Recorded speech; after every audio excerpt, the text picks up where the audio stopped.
It was a typically hazy, stressed morning in New York City. A drizzle, more of a persistent, fine mist than real rain, clung to the glass and steel of Manhattan like a tired blanket. Clara Sterling, 29, a struggling abstract artist, hurried down Fifth Avenue.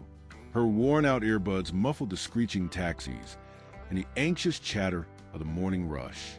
Her thick, unruly curls were escaping her braid, and she wore a faded, thrift store denim jacket.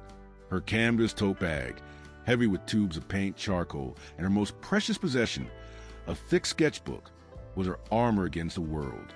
With every rapid stride, she felt the city's pressure, the nagging weight of past due rent for her tiny Dumbo studio. But the promise of a blank canvas was a silent engine that kept her moving forward. Across the avenue, Ethan Cole, a sharp, 33-year-old CO, stepped out of a gleaming black sedan. His custom-tailored, charcoal gray suit screamed Wall Street power player, an undeniable sign of his position as the heir and current head of a major luxury tech e-commerce giant. Ethan was known for his almost clinical detachment in negotiations and his laser-focused, analytical mind. But behind the impeccable facade lay a calculated solitude, a perfection that felt unnervingly hollow. He was en route to a make-or-break meeting high up in a midtown skyscraper, but something made him pause. Perhaps it was a burnout from a relentless, soul-crushing routine, a quiet thirst for something unquantifiable, or maybe, just maybe, the invisible pull of fate. Clara, lost in the vibrant new ideas sparking in her mind and rushing to beat the "Don't Walk" sign, tripped violently over a notorious raised slab of concrete. Her jacket flew, and her beloved tote split open, scattering not just brushes, but her essential sketchbook onto the cold, damp concrete of Fifth Avenue. The pages splayed out, revealing raw, vivid drawings, portraits of weary commuters, sweeping sketches of her rural Ohio hometown, and a detailed study of a woman with profound, haunted eyes who seemed to carry the weight of the world on her shoulders. Ethan, just feet away, instinctively bent down. There was no time for his driver to react or for the rules of corporate decorum. The impulse was genuine and immediate. Their eyes locked for one brief, intense second over the rain-spattered pages. It wasn't a cliché of instant love, but a clash of two distant worlds, a mutual, almost painful curiosity. The traffic seemed to fade. Only the fine mist, the scattered art, and the two of them remained. "Oh my God, I am so sorry. I'm a walking disaster," Clara said, a nervous, frustrated laugh escaping her as she frantically tried to gather the sheets, already marked by the dampness. A slight, charming Midwest inflection softened her apology, authentic and disarming. "Don't worry, disasters are my specialty, at least in the financial market," Ethan replied, a rare, almost imperceptible half-smile gracing his lips. It didn't suit his stiff suit, but it perfectly matched the fleeting vulnerability he had just shown. He handed the sketchbook back, but not before his gaze lingered on the drawing of the woman with the deep eyes. Something about that raw, passionate, unresolved pain touched him in a way no profit report ever could. Clara, barely registering the identity of the powerful man before her, mumbled a hurried thank you, still mortified by the mess, and practically sprinted toward the refuge of the subway station. Ethan, however, stayed put for a moment under the drizzle, unable to shake those eyes, the ones in the drawing or the ones that had met his, from his mind. The following days were strange for both, marked by an unsettling absence. Clara retreated to her cramped, brightly lit Dumbo studio, a space where she painted canvases that rarely sold, but which served as her anchor. She tried to focus, but his brief touch, the scent of expensive cologne mixed with the rain, and the unexpected words, "Disasters are my specialty," constantly broke her concentration. She tried to sketch his expression, but could only capture the stiffness of his suit, not the spark in his eyes. In his glass-enclosed office high atop the corporate tower, Ethan constantly found himself mentally tracing the lines of the face he'd seen in the book. This clumsy woman, whose art was her only shield, was the polar opposite of everyone who inhabited his world of calculated dinners, strategic conversations, and business alliances. He started subtly altering his daily routine, frequenting the area around Brooklyn Bridge Park more often, the flimsy excuse always being, "I need a walk." The real motive was a silent hope for a random reunion, a second convenient disaster. A week later, fate, tired of being ignored, brought them back together in a more intimate setting. Clara was nursing a coffee at the Artisan's Nook, a tiny artsy cafe in Greenwich Village, furiously sketching a canvas idea she couldn't shake. Ethan, exhausted after a grueling board meeting, walked in, feigning a casualness he definitely didn't feel. He ordered a plain drip coffee and sat 2 tables away, shielded by the shadow of an indoor ficus, watching her discreetly. She was completely oblivious to his presence, her brow furrowed in pure artistic concentration. Finally, the tension became unbearable, and he mustered the courage he never needed to close a multi-million-dollar deal. "Do you always draw with that much intensity?" he asked, approaching with a smile that this time was genuinely curious, not hesitant. Clara looked up, surprise melting into a warm recognition. "Only when I'm trying to make sense of the world," she answered, her tone a mix of light-hearted self-protection and profound artistic truth. From that moment, the conversation flowed as if they were old friends picking up after a short break. Clara spoke her art, how every stroke was an attempt to capture emotions that words failed to explain, how colors were more honest than speeches. Ethan found himself sharing things he had never, in his controlled life, revealed. The burden of family expectations, the pressure to always be the perfect heir, the strange emptiness that money both solved and created. For the first time in years, he felt someone was listening to him, not judging his last name or his bank account. When they parted, Ethan asked for her number. Clara, laughing, the warmth of her Ohio accent emphasized by the excitement, scribbled it on a coffee-stained napkin. "Don't lose this like I lose my sketchbooks," she quipped. That night, Clara painted until dawn, fueled by a new surge of inspiration, an energy she couldn't name, but which had the face of a corporate executive in an expensive suit. Ethan, in his luxurious, minimalist high-rise condo, held the napkin like an invaluable treasure. Both felt that something was beginning, but neither imagined how much that collision, mediated by a stumble and a cup of coffee, would change their lives. The following weeks were a whirlwind of exchanged texts and stolen dates that quickly became the focal point of their routines. Ethan, used to micromanaging every second and every variable, found himself anxiously waiting for Clara's replies, completely disarmed.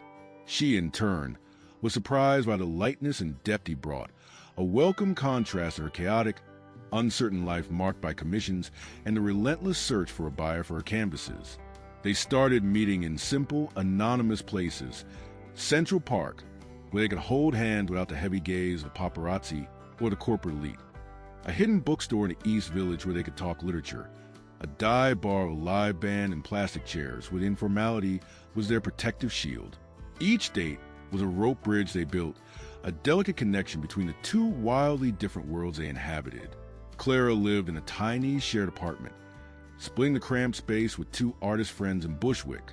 The place was a glorious mess of stacked canvases, scribbled notes, and the strong scent of oil paint and half-realized dreams. She had no money for luxuries, but she had an undeniable wealth of ideas and passion. Ethan, on the other hand, lived in an apartment that looked like it belonged in Architectural Digest, with glass walls and designer furniture, yet where he rarely felt at home.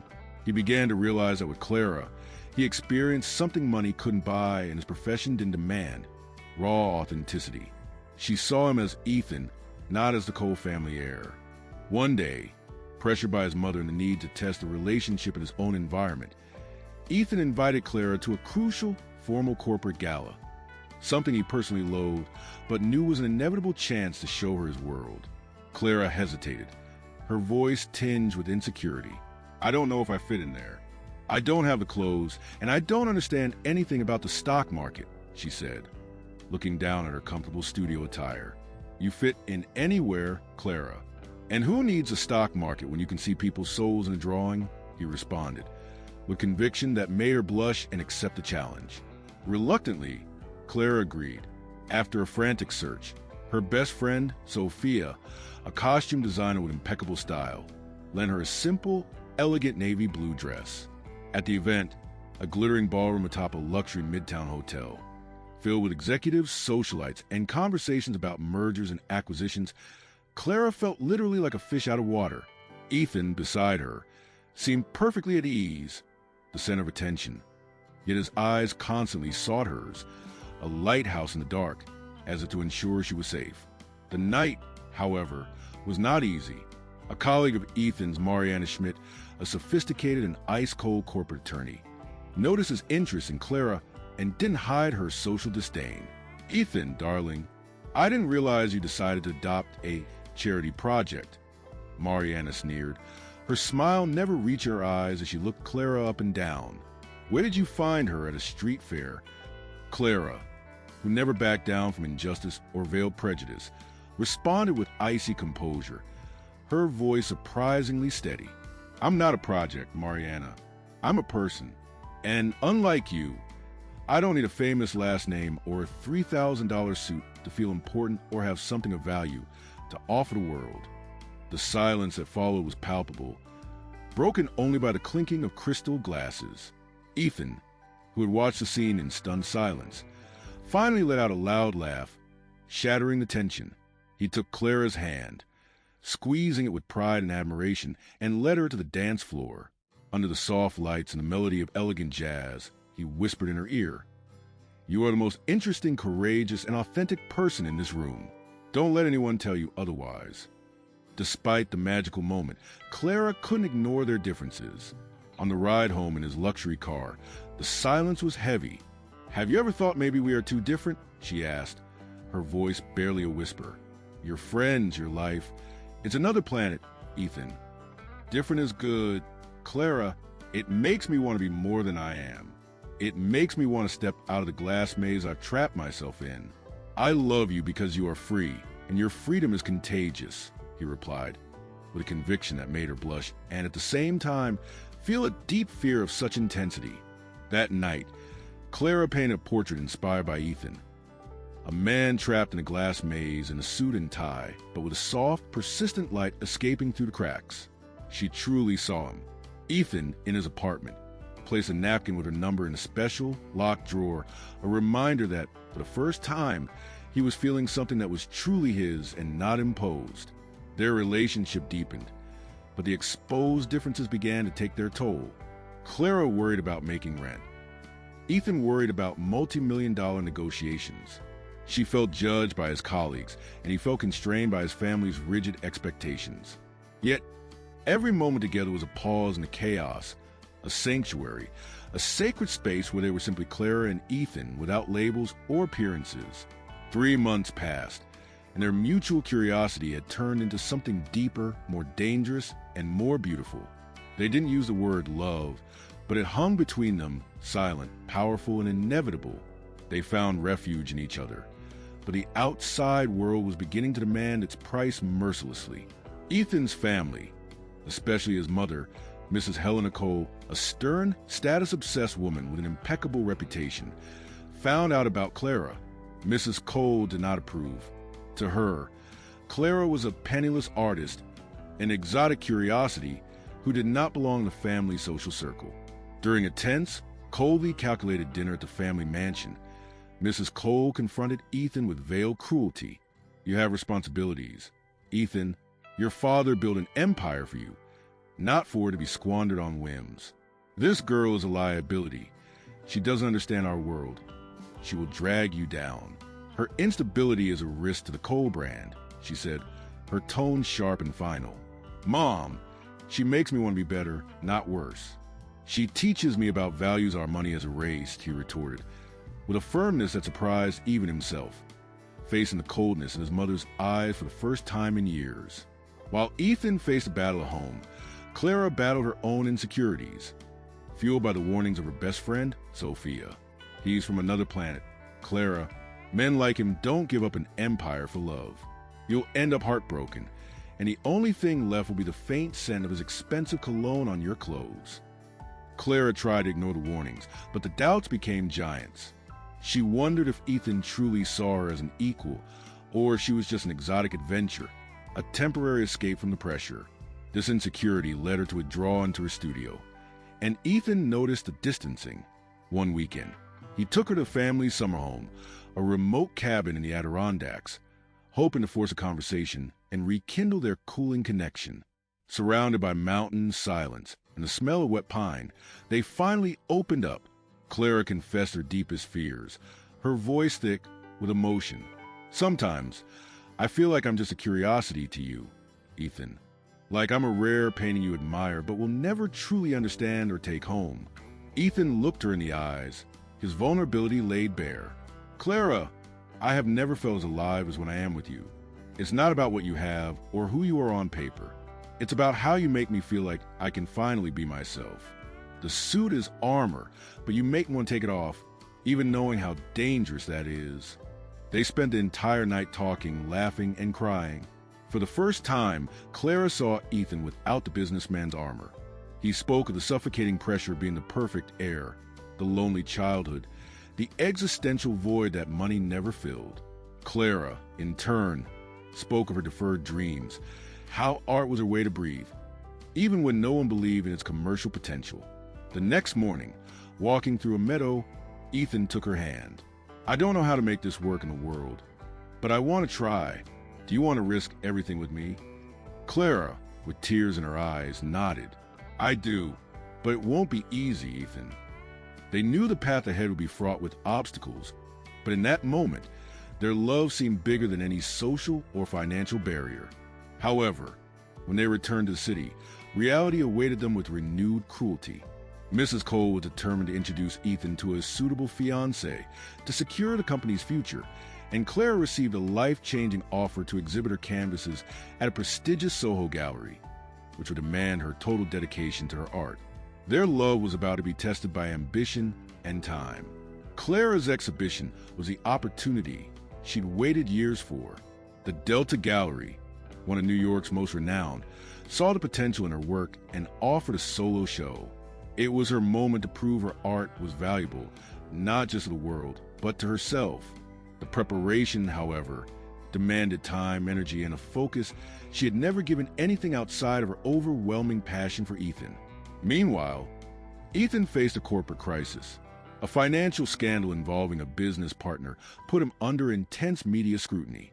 His mother, Mrs. Cole, seized the opportunity to insist he urgently needed a strategic partner, someone who understood crisis management and brand equity. She introduced Sophia Lima, the daughter of an influential logistics magnate, as the perfect candidate. Sophia was polished, smart, and clearly interested in Ethan, but he felt nothing but profound indifference. Clara and Ethan began seeing less of each other, and the distance, even within the same city, became a silent enemy. She spent nights in the studio, painting as if her life depended on it. He was trapped in endless meetings, trying to save the company's reputation and avert financial collapse. When they met, the deep connection was still there, but a new tension, a palpable fear that love wasn't strong enough to overcome the circumstances, hung in the air. One night, after an exhausting day that culminated in a heated argument with Mrs. Cole, Clara invited Ethan to her studio.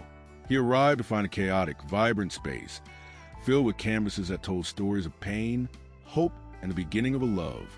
One, still incomplete, showed two figures in a field, holding hands under a seemingly infinite starry sky. Ethan knew immediately it was a painting of them. "This is how I feel about you," Clara said, her voice thick with emotion and exhaustion. "But sometimes I think our love is like this canvas, beautiful but unfinished, Ethan. And I don't know if I can finish it alone." Ethan held her, feeling the weight of her words, the smell of oil paint, and the heat of her vulnerability. "Then we'll finish it together. Clara, always together." But things weren't that simple. The following week, Mrs. Cole gave Ethan an ultimatum. Either he publicly ended things with Clara and committed to marrying Sophia Lima to stabilize the company's stock, or he would lose his position and his access to the entire family fortune. It was a brutal choice between love and the legacy he had carried since childhood. Ethan was torn but didn't want to tell Clara, fearing she would feel responsible for his financial ruin. Meanwhile, Clara's exhibition approached, and she sensed how distant and tormented Ethan was. In a moment of deep vulnerability in the studio, she confronted him. "Have you thought about giving up on me?" He hesitated, the lie catching in his throat. "It's not that, Clara. It's just, everything is so complicated." Clara, hurt to the core by his hesitation, asked for a break. I need to find myself in my art before I lose myself in you, Ethan. Call me when you know who you are, truly. The days without contact were an inferno of silence for both. Ethan threw himself into work, trying to fill the void with spreadsheets and meetings. Clara painted like never before, transforming her pain and insecurity into brutal and honest colors and forms. When the night of the exhibition at the Delta Gallery finally arrived, Clara was nervous but resolute. The gallery was packed with art critics, collectors, and the New York jet set, and her honest, vibrant canvases shone under the spotlights. To her surprise and immense relief, Ethan appeared alone, his tie loosened and a look that mixed pride, longing, and a visible pain. He approached her through the noisy crowd. Couldn't miss this, Clara. You are my home, no matter what I have to give up. That night, they decided to fight, but they knew the price of that war would be the very life they had known. The exhibition was a resounding success, and Clara received offers to take her art overseas, to a residency in London. Ethan, in turn, began to question if remaining at the company under his mother's manipulative conditions was worth it. Love was alive, but the survival of both their futures was at stake. The success of the exhibition brought new, tempting opportunities for Clara. The gallery in London invited her for a 6-month art residency, a golden chance to establish her name internationally, step out of financial uncertainty, and prove her worth. But accepting meant leaving Ethan just as he faced his biggest personal battle, defying Mrs. Cole and redefining his future. Ethan, inspired by Clara's courage, finally made a radical decision. He confronted Mrs. Cole in her office, his voice firm and unwavering. I won't choose between my heart and my family, Mom. If you don't accept Clara, then you don't accept who I truly am. I won't be the man you want. I'll be the man Clara taught me to be. Mrs. Cole, in a controlled fit of rage, cut off his access to the company's resources, leaving him without the financial safety net he'd always known. For the first time in his life, Ethan had to face the world without the shield of wealth. He rented a modest apartment in the Bronx and started working as an independent consultant, using his intelligence autonomously. It was deeply terrifying, but it also made him feel alive and free. Clara, torn between career ambition and the fear of losing Ethan, didn't know whether to accept the London offer. One rainy evening, they met at the same Greenwich Village cafe where it all began. Clara confessed her deepest fears. What if I go to London and we drift apart? Or what if I stay and regret it for the rest of my life, blaming you for sacrificing my dream? Ethan held her hands across the wooden table, his eyes glistening with tears. He was no longer in a suit, but the strength in his gaze was undeniable. Clara, I love you because you're free. Go to London. Build your dream. I'll be here or wherever you are when you get back. Our love isn't a cage. It's a sanctuary. And if it's real, it won't care about distance. His words were both a gift and a heartache. Clara decided to accept the London offer, but promised they would maintain daily contact. They spent their last night together before the trip, embracing, talking about the future as if it were a blank canvas, ready to be painted with colors that didn't yet exist. The goodbye at the airport was painful, but filled with mutual hope. In London, Clara immersed herself in art, working with intensity that Ethan's absence only amplified. She felt his absence as a physical void, but she channeled that longing into brutal and honest colors and forms, creating a series of canvases that exploded with emotion. They exchanged late-night texts and video calls, but the time difference and the demands of their new realities silently took their toll. Ethan, in turn, discovered a new side of himself, working on accessible tech projects that genuinely passionate him. Far from his family's constraints, he felt like a beginner, but with every small success, he felt stronger, more whole. 6 months later, Clara returned to the U.S. for a new exhibition, now as an internationally recognized artist. Ethan was at the Delta Gallery, waiting for her, no longer in a suit, but in simple clothes, with a smile that was pure relief and love. When they saw each other, the world seemed to stop, and the embrace they shared sealed the certainty. Their love had withstood the greatest test, distance. Clara whispered in his ear, "You were right. Love doesn't care about distance." A year after Clara's return, they were stronger, but still learning to navigate their differences. Clara opened her own studio in Chelsea, where she taught art classes to talented youth from underprivileged neighborhoods, something that fulfilled her as much as her own canvases. Ethan founded a startup focused on accessible technology, using his management expertise to create something with social impact rather than just profit. They moved in together into a modest apartment in downtown Brooklyn, full of life and light. The walls were covered with Clara's vibrant paintings, and Ethan brought a touch of organization to her creative chaos, creating spreadsheets of the household budget, which led to good-natured arguments. They laughed at the small disagreements, like when Clara left paint on the sofa cushions, or Ethan insisted on categorizing the brushes by type, but each day reinforced that their love was bigger than any obstacle. Mrs. Cole slowly began to accept Clara. It wasn't an easy reconciliation, but Clara, with her patience, dignity, and unwavering authenticity, won over even her hardened mother-in-law, especially after Mrs. Cole saw the positive impact and new integrity Clara had brought to Ethan's life. On a special night, Ethan took Clara back to the same Greenwich Village cafe where they first met. Under the soft lights, he knelt and pulled a small box from his pocket. It was an expensive diamond ring, but one crafted by a local Brooklyn artisan, simple, matte silver, and perfectly symbolic. Clara, you taught me that love doesn't care about appearances or status. Do you want to paint the rest of our story together? Clara, tears in her eyes, said yes. They married in a small ceremony, surrounded by friends and family, at a rustic venue overlooking the Hudson Valley. There was no excessive luxury, but there was love, laughter, and the certainty that they had chosen each other above all else. Years later, Clara and Ethan continued to build their lives, facing challenges with the same courage and integrity that brought them together. She became a renowned artist, but never lost her core essence or the grit of the New York drizzle. He turned his startup into a socially responsible success, but never stopped valuing the simple things. Together, they proved that true love transcends all barriers. Their marriage was not the end of the story, but the beginning of a new chapter marked by the foundation of an unusual legacy. They didn't settle for just living their own happiness. They used their different life experiences to create something that echoed their journey. Clara, now with Consolidated Art Studio, and Ethan, with his social tech startup, co-founded the Lighthouse Institute. The name was a tribute to the role Clara had played in his life, a beacon in the darkness of his corporate routine.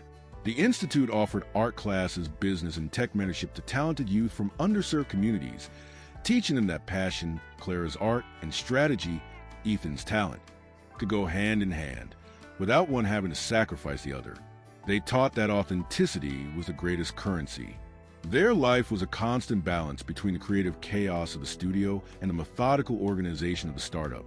The walls of their apartment were covered with Clara's paintings, a whole series dedicated to portraits of authenticity, inspired by ordinary people and their daily struggles, and one final, always unfinished, painting of two figures embraced under an infinite sky. Ethan still insisted on spreadsheets for everything, but now he used them to organize the Institute's social projects, and Clara laughed. We tried to categorize her palette colors alphabetically. Mrs. Cole, observing her son's unconventional success and profound happiness, finally conceded. She not only accepted Clara, but became one of the main investors and advisors for the Lighthouse Institute, discovering a purpose beyond board meetings. Years later, on a snowy Christmas Eve, Clara and Ethan were in the studio, enveloped by the smell of paint and the melody of soft music.